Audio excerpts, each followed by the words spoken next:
सेवा दल के राष्ट्रीय अध्यक्ष भाई विनेश ठाकुर जी, मैं समझता हूँ कि जन सेवा दल का गठन किए हुए मात्र साल 1.5 साल ही हुआ। 8 महीने हुआ और 8 महीने में इन्होंने पूरे देश में जन सेवा दल का झंडा गाड़ दिया। और मैंने तो देखा है कि जो जो अभी बैठकें हुई है, एक भारी भीड़ आपके साथ जुड़ी हुई है। आपका सेन सवितानंद समाज के लोग जुड़े हुए हैं। हमारे बीच है अपनी जनता पार्टी के राष्ट्रीय उपाध्यक्ष भाई शादाब खान जी। ये अपनी जनता पार्टी के एक ढंग से समझिए कि फ्रेंच फिलासफर गाइड यही है, उस पार्टी के निर्माता यही है, जिसका कि नेतृत्व आज हमारे मुख्यमंत्री के चेहरे माननीय स्वामी प्रसाद मौर्य जी कर रहे हैं। हमारे बीच हैं ऑल इंडिया मुस्लिम मजलिस के भाई वसी अहमद साहब। उस दिन हमारा इंटर कॉलेज है CBSE का, रैली में हम लोगों की बैठकर लंबी बात हुई। बहुत ही प्रगतिशील, बहुत ही व्यापक, बहुत ही राष्ट्रवादी सोच और चिंतन के व्यक्तित्व हैं। और ऑल इंडिया मुस्लिम मजलिस, अभी आपने बताया भी आपको कि शायद बाबू जगदेव प्रसाद ने जो 90 और 10 का नारा दिया था कि 100 में 90 शोषित हैं, 90 भाग हमारा है, धन धरती शिक्षा समृद्ध में सब में हक हिस्सा हमारा है। उसके बाद आपकी ही पार्टी ने 1585 का नारा दिया, लेकिन ये आंदोलन आगे नहीं बढ़ पाया। इस आंदोलन में आगे बढ़ाने के लिए लोक मोर्चा सामने आया है। हमारे भी स्वतंत्र जनता राज के भी प्रतिनिधि हैं। हमारे बीच भारतीय वीर दल के, नाम ही वीर दल है, तो गुर्जर लोग तो वीर रहे हैं, वीरों का दल है। अगर ऐसे वीर आपके साथ जुड़ जाए राष्ट्रीय अध्यक्ष विजय कसाना जैसे लोग, तो ये हमारा कारवां निश्चित रूप से उत्तर प्रदेश में 2027 में माननीय स्वामी प्रसाद मौर्य के नेतृत्व में सरकार बनाएगा। हमारे बीच शमीम अख्तर साहब हैं। जनाब शमीम अख्तर साहब भारतीय एकता मंच, उनका जो राजनीतिक दल है उसके राष्ट्रीय अध्यक्ष हैं। हम लोग सब कंधे से कंधा मिलाकर बराबरी के भाव से, एकता के भाव से, बंधुत्व के भाव से, भाईचारा के भाव से हम लोग इस कारवां को लेकर आगे बढ़ रहे हैं। और मेरठ की इस क्रांतिकारी धरती से आपके सहयोग, प्रेम, आशीर्वाद की हम लोगों को बहुत बड़ी जरूरत है। हमारे सामने बैठे सभी सम्मानित बुजुर्ग, नौजवान साथियों, माताओं, बहनों से ये कहना चाहता हूँ कि बहुत हो गया।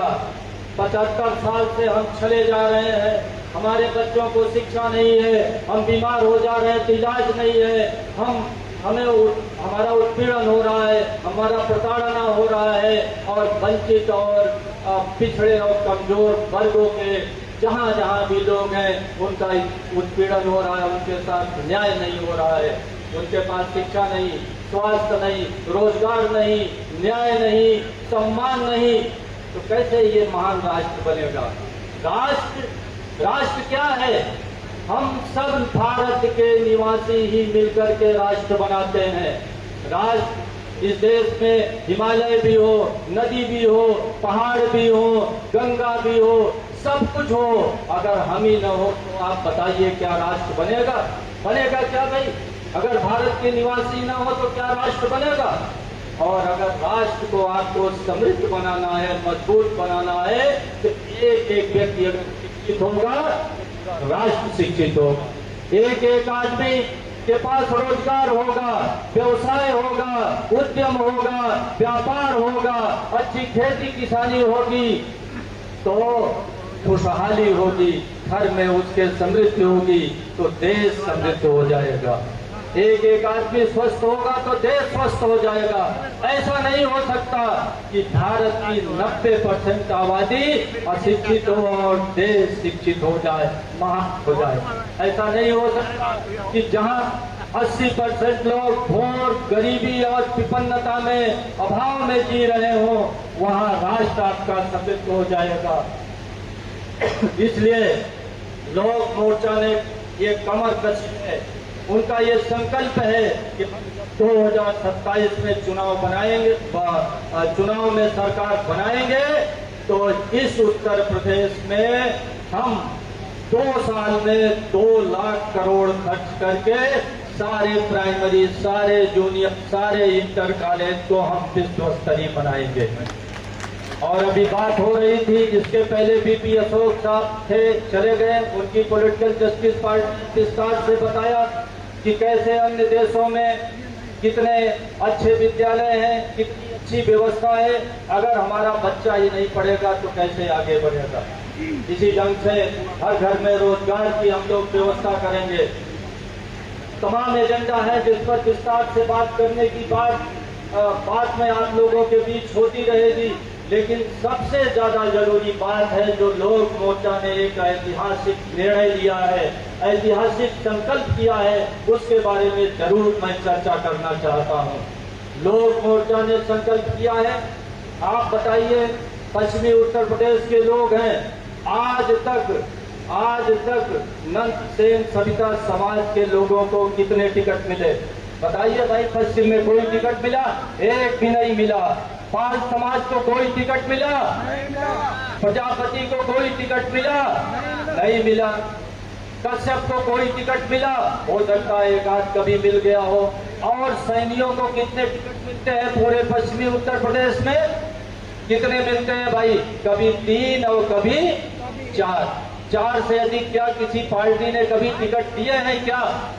तो हम लोग ये जो वंचित जमात के लोग हैं, जिनको बातें बड़ी बड़ी होती है, हर दल उनमें से एक पोस्टर की भांति आदमी पैदा करता है और दिखाता है कि देखो पंचों, आपका प्रतिनिधि है, और हमारा प्रतिनिधि जाता है तो मुंह बंद करके बैठा रहता है, गूंगे बहरे की बात, आपके हक अधिकार की बात नहीं करता। लेकिन अब हमें भीख मांगने की जरूरत नहीं है, अब हमें मांग पत्र प्रस्तुत करने की जरूरत नहीं है, अब हमें सड़क पर उतरकर आंदोलन करने की जरूरत नहीं है। हमें जरूरत है अति पिछड़े समाज को, जो उत्तर प्रदेश में 40% है, जिसका 40% वोट है, हम लोक मोर्चा के इस बैनर के तले उनको 40% यानी उत्तर प्रदेश में 160 टिकट देंगे। उत्तर प्रदेश में आप तैयारी करिए सैनी समाज के लोग। मैं बता रहा हूँ, आज तक कोई भी ऐसी पार्टी उत्तर प्रदेश में नहीं आई, चाहे सपा हो, चाहे बसपा हो, चाहे भाजपा हो, आपको 4 से अधिक टिकट दिए हो। शायद कभी कभी तो 3 पर ही अटक जाते हैं विधानसभा के टिकट में।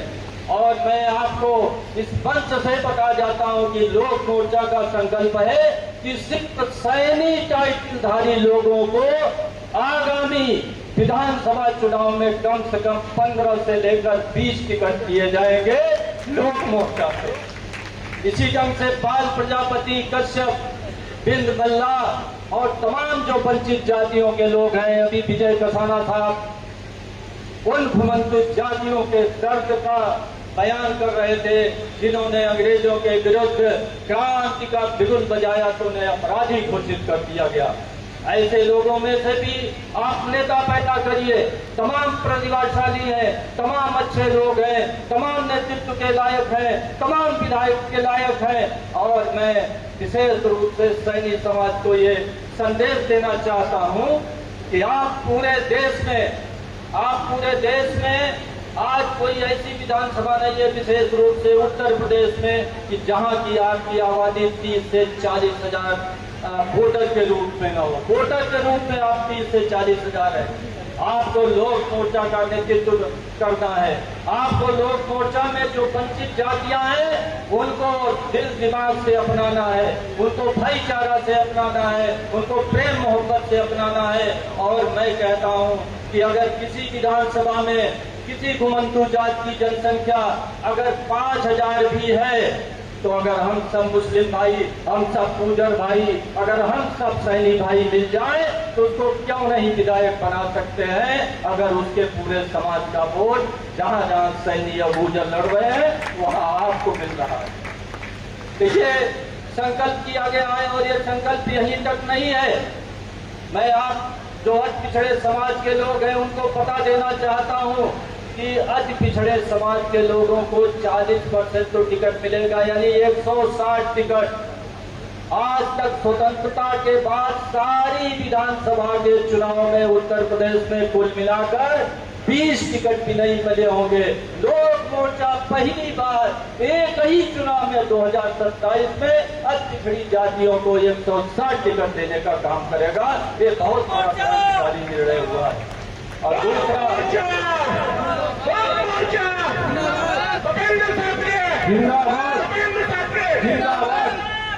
दूसरा निर्णय इससे आगे बढ़कर ले लिया गया है कि हम लोग सिर्फ आप जब विधायक चुनकर आएंगे, वंचित जातियों के लोग, घुमंतु जातियों के लोग, राजनीतिक रूप से, आर्थिक रूप से, शैक्षणिक रूप से पिछड़े समाज के लोग, तो सिर्फ वो विधायक बन करके जहां स्वामी प्रसाद मौर्य आवाज उठाएंगे, सिर्फ हाथ उठाने का काम नहीं करेंगे। वो सरकार चलाएंगे और सरकार में भी उनको 40% की भागीदारी दी जाएगी, ठीके में, पट्टे में। और हम तो सैनी समाज के एक अंग हैं। हम तो देखे हैं मौर्य, कुशवाहा, साथ के सैनी समाज के लोगों को कि भाई ये पिछड़ा, अति पिछड़ा समाज सबसे ज्यादा दारू पीता है। अरे भाई, जब हम दारू पीते हैं तो हमारे पास 85% दारू की दुकानें भी तो होनी चाहिए। जब 85% हम ही दारू पीते हैं तो हम हर में दारू के ठेके में, पट्टे में, सरकारी जितनी सुविधाएं हैं उन सब में 40% इनको इनकी सीट सुरक्षित होगी और इनका पूरा मान सम्मान रखा जाएगा। हमारे लोक मोर्चा का ये भी आपको बता दें कि यह एक कोई लोक मोर्चा है, एक पार्टी सम्मिलित नहीं है। किसी एक पार्टी की दादागिरी नहीं चलेगी, किसी एक व्यक्ति की दादागिरी नहीं चलेगी। यह कोई सपा बसपा की संस्कृति वाला लोक मोर्चा नहीं है जहां अखिलेश भैया जो कह दिए वही सत्य है, जहां मायावती जो कह दी वही सत्य है। यहाँ सामूहिक निर्णय लिया जाएगा। बड़े बड़े विद्वान लोग हैं, पढ़े लिखे लोग हैं। राजकुमार सैनी साहब अपना पूरा जीवन जिन्होंने अपने संघर्ष में बलिदान कर दिया, तब भी आपको नहीं जगा पाए। विजय ठाकुर साहब बहुत ही बड़े पत्रकार हैं और इन्होंने पत्रकारिता जगत में कितने पत्रकारों को पैदा कर दिया। और आज जब राजनीति कर रहे हैं तो मानिए कि वंचित समाज के हजारों नौजवानों, हजारों नेतृत्वकर्ता, हजारों लीडरों को पैदा करने का काम भी करेंगे। हमारे साथ विजय कसाना साहब हैं, वसी अहमद साहब हैं, समीम अख्तर साहब हैं, सादाब खान साहब हैं। सब लोग मिल करके हम लोग इस कारवां को आगे बढ़ाएंगे, लेकिन जरूरत है आपकी। सबसे बड़ी बात यह है, मैं 2 मिनट में बात समाप्त करूंगा। सबसे बड़ी बात है कि जैसा मैंने कहा कि सैनी समाज पर इसका दारोमदार है। अगर आप आगे नहीं आए, सैनी समाज को यही लगता था ना कि भाई राजकुमार सैनी कहाँ मुख्यमंत्री बन रहे हैं, फलाने कहाँ बन रहे हैं, ठिकाने कहाँ बन रहे हैं, तो हम लोगों ने वो भी कार्य आपके सामने रख दिया कि अब स्वामी प्रसाद मौर्य मुख्यमंत्री बन रहे हैं। अब तो जग जाओ, सारे दल छोड़ करके लोक मोर्चा में लग जाओ। आपका कहीं भला नहीं होने वाला है। आपको सत्ता चाहिए, आपको सुविधाएं चाहिए, आपको आपका थाने में सम्मान चाहिए, आपका तहसील में सम्मान चाहिए, आपकी बात नियम सुने, आपकी बात एसपी सुने, आपके बच्चे को अच्छी शिक्षा मिले, रोजगार मिले, खेती किसानी में खुशहाली आए। आप यही तो चाहते हैं, वो बिना सत्ता के संभव नहीं है। और सत्ता आज आपके दरवाजे पर दस्तक दे रही है। अगर आपने अपना दरवाजा नहीं खोला इस बार तो फिर कभी सत्ता आने वाली नहीं है। इसलिए मैं विशेष रूप से सैनी समाज से आग्रह करूंगा कि आप नेतृत्व करो, नेतृत्व करो। पैसे की कमी नहीं है। अरे भाई, अगर आप महीने में एक दिन दारू न पीने का भी पैसा अगर चंदा लोक मोर्चा को दे दो तो ये लोक मोर्चा चलने नहीं दौड़ने लगे। आप इस प्रदेश में संपत्ति के उत्पादक हो, आप धनी लोग हो, खाते पीते लोग हो, जरा सा इस आंदोलन को आगे चलाने के लिए कुछ धन भी दीजिए, समय भी दीजिए। माननीय राजकुमार सैनी साहब का ये बड़ा दर्द रहता है कि हमारा समाज जुट तो जाता है, साधनों की अपेक्षा करता है, पैसे की अपेक्षा करता है, सुविधाओं की अपेक्षा करता है। अगर आप ये अपेक्षा करेंगे तो शासन सत्ता नहीं बना पाएंगे, आपको त्याग और बलिदान करना पड़ेगा। इसी के साथ मैं अपनी बात समाप्त करता हूँ। जय हिंद, जय भारत।